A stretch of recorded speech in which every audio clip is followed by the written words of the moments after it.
Hey, thank you, Peter. We're going to move on to our second great feature. Sarah Sarai is a poet and independent editor in New York. She is also a squirrel enthusiast and volunteers teaching etiquette to pigeons. I didn't know that. Sarah has published 2 full-length poetry collections.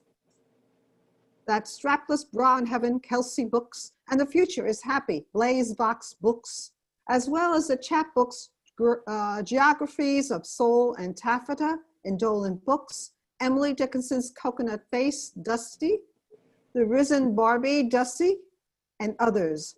Her short stories have been published in many journals, as have her poems. Born in a former speakeasy on Long Island, New York, raised in the sleeves of Paul Thomas Anderson's San Fernando Valley, Ms. Sarai holds an MFA from Sarah Lawrence College. Let's give a warm Brownstone welcome to Sarah Sarai. Yes, rock it, girl. Okay, thank you so much. Thank both of you and Roxy for inviting me, and all of you for showing up. And it's a beautiful day outside, I bet. Who knows? Okay, luster. What's the value of having a soul that, however defined sensory intelligence, prompting us to become a flank of stars or huddle of trees? The soul is not a people. The soul does not do terrible things. The self, destroy it. Step outside. Top off the hummingbird feeder. Less time to be terrible. Less time to judge. Them, us, yourself. The first time I had sex, now I'll just have a pregnant pause. Okay. The first time I had sex was followed by the second time I had sex. Not the same night, not the same locale. The first time I had sex was in a dorm room on a twin mattress with a boy needing to believe he was fucking for mercy from whoever it was in his fair youth who held his fair youth in a fist and crushed. The first time I had sex was fine, in the done and done sense. He said, now you're a woman. I thought, not your call. The second time I had sex, I don't remember. Somewhere, scattered bedrooms, motels, Pasadena, Silver Lake, Sunset. One penis too big, another so small. I felt his terror. I chose a piano player at a bar. The man who gave me the clap chose me. I made out with a woman in her car, idling on a hill. The emergency brake was worrisome, but her mouth was smooth as familiar sheets, welcoming me every night. Dang, I was afraid. There's a moral here, and it is, don't be afraid. Sex with men wasn't awful. Sex with women, floral in the night and leathery. The moral here is, our bodies are soft foothills in spring. The sun sends its warmth to grass greening on soft foothills in spring.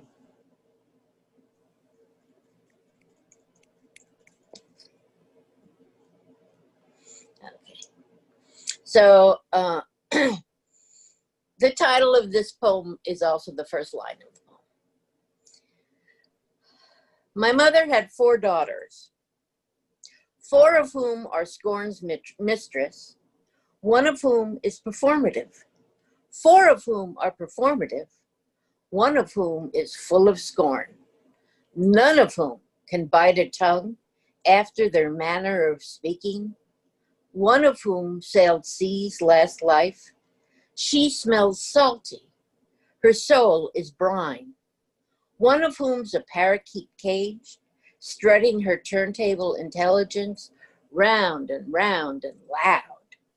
1 of whom can crack a joke or beat all to the punch bowl, none of whom agree on their names, none of whom trust the other is sane. one of whom has pierced the veil, one of whom could send some news. Even their mother urges her to. Mm. Oh, I think I'll skip that for now. Sorry. I don't know how people come so totally organized, other readers, to these. I will completely organize a reading and then throw everything in the air and choose different poems. So, this poem was written in response to sort of a prompt on boundaries and mapping and, all different ways we map ourselves, the earth. Epicentral, which I like to think is a word I made up, but I don't know. But anyway, epicentral. Journey to the center of the map. The body as barrier. Gerrymander the heart. So not everyone has equal access. Map the fence surrounding your center. Journey to the midpoint of the fence. You can squeeze between posts. They're still on the map, not the aerial view. Some creative perspective. Virgil is taking your hand. You shake him off. Life's about finding your own way, but the map.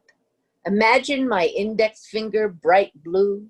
I twirl digits as a compass, mapping away to Brokeback Mountain. I am mapping the tragic, the irrefutably sad. I am mapping sadness, drawing a negotiable boundary. You, boundary drawer of paper daisy girls unfolding like a good haiku, or origami to discourage invention. You, boundary drawer. I wonder how safe you feel. If I step inside your boundary, are you safer? I'm less so inside your boundary. I'll jump out of this. If I jump out of the circle, are you satisfied you are epicentral? Why don't theorists step up on their writing? Hip hop is invention and release. Wherever I am, working to bring down the curtain. And yet there is an East River. How does this everything happen? Why this burden of emotion? I am mapping love.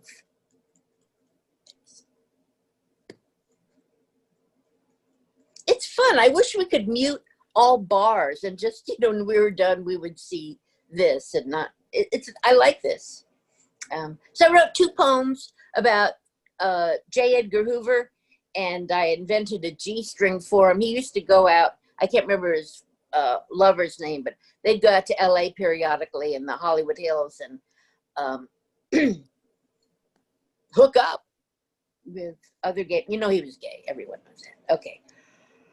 Prophecy of a G-string. There will come a time when the Lindbergh baby will be abducted and the FBI will take on child abduction. I look forward to enhanced duties of the Federal Bureau of Investigation. Save the children. There is a reason for a government agency to exist. Until then, Hoover will lock up Wobblies by day, and by night, slide me from his dresser drawer and up his chubby white legs. Our secret will define him. So in that poem, I was the G-string, I should say.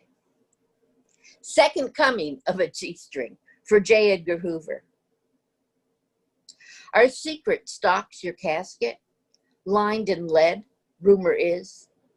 Not that lead will shield against future revelation. Your chubby, so white legs, marshmallow puffs embalmed, plump cherries in white chocolate, plead for one more inner thigh flesh press from a callboy in the Hollywood Hills. Even the brutal and ugly leave the bar with a date.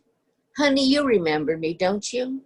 Your soiled G-string, pink as a commie and aching.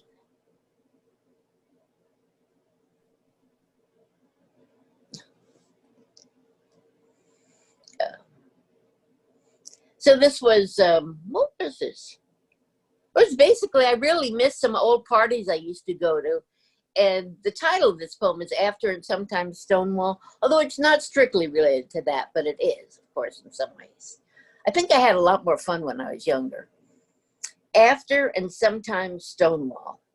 Relive those parties where every bottle was uncorked and passed around, and everyone smoked everything, double-checked each auto's glove box for at least a Sherman or a Roach, and you left with exactly the wrong woman who was exactly the right one, if only for less than 12 hours. And not everyone was anything, not white, employed, focused, and all had self-righteous halos of wild hair, imperfect as a precisely imprecise stitch in a Persian rug. You had fun. We all did. It had become possible.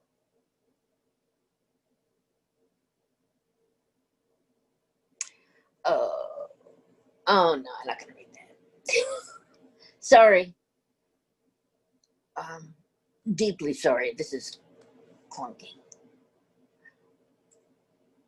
Oh, shoot. I'm so sorry. I'm a bad person. I'm bad. I'm so bad.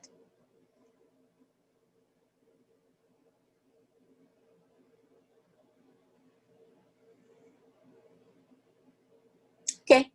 Prose poem. I read what seemed to me an amazing article that had been published a while back by Julian Bond. And just very briefly, he and I forget who else, but I'll remember it. They were the first delegates to the Chicago Convention. They were the first Black delegates from Georgia to the Chicago Convention. And they ran into some financial problems. And how they got money just blew my mind. The great mute who is almighty. And I have wondered from that day to this why he did it. Julian Bond. One morning, you head to the McDonald's near 150th Street, knowing when you order a $1 coffee, the server will ask, what size? And you'll think small, then change to large, because a $1 coffee at McDonald's is any size you want. The young man will let you know he doesn't want to serve you. It'll make sense. You move on to Immaculate Conception and the serenity of something long ago. That's a church. When the almighty mute gets it right, she gets it right, but mostly by way of architecture. You admire her for still bothering to exist and suggest it's time she make good. Say, for the kid at McDonald's who took your order, one coffee, one cream, and held you responsible, which you are. Not really, but really you are. Julian Bond and Taylor Branch were in Georgia's first Black delegation to the Democratic Convention. They couldn't make costs until a chance meeting and the Honorable Elijah Muhammad giving them $3,000 in cash. He, quote, literally changed the face of the American possible. Separatist is just a word. Do or don't credit the great mute who is almighty, but take as an article of faith that when the machine is pushed and pushed and pushed to move, maybe by the clear-eyed kid at McDonald's, it's sometimes up and moves.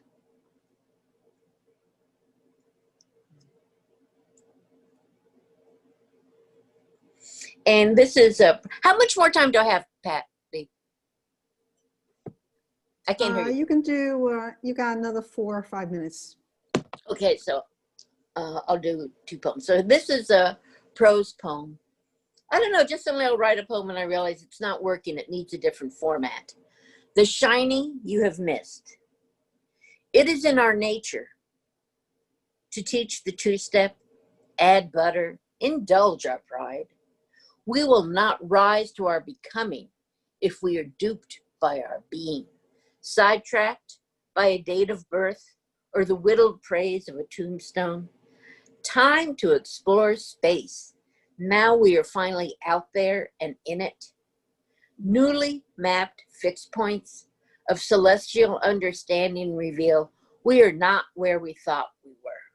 No escape from self. Sins may be original but not pretense. generated during the great resettlements of dust by the systemically unscrupulous? Why are lives not more banal than they are? Join us, my father and me, as we forage the neighborhood to peer through windows of real people homes. So that's what it's like to have a family? I was kind of raised in some ways with much of the language of transcendentalism, and I just, that's sorry. So that sometimes explains my vocabulary, I hope. And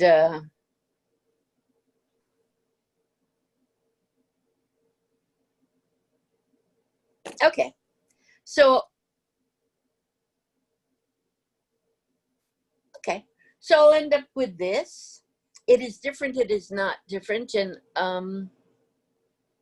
wrote this around the time that Breonna Taylor, in reference to Breonna Taylor, and also I saw one of those displays of mugshots of freedom riders who had been arrested.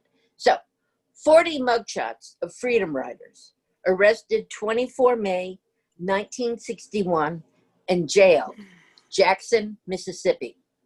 John Lewis is third from the right, top row. C.T. Vivian, second row, second from left. In Louisville, Kentucky, 435 mugshots of as many protesters jailed, saying her name, Breonna Taylor, are not yet released. Add 400 more freedom riders. I can't find them all solid of will. Thanks.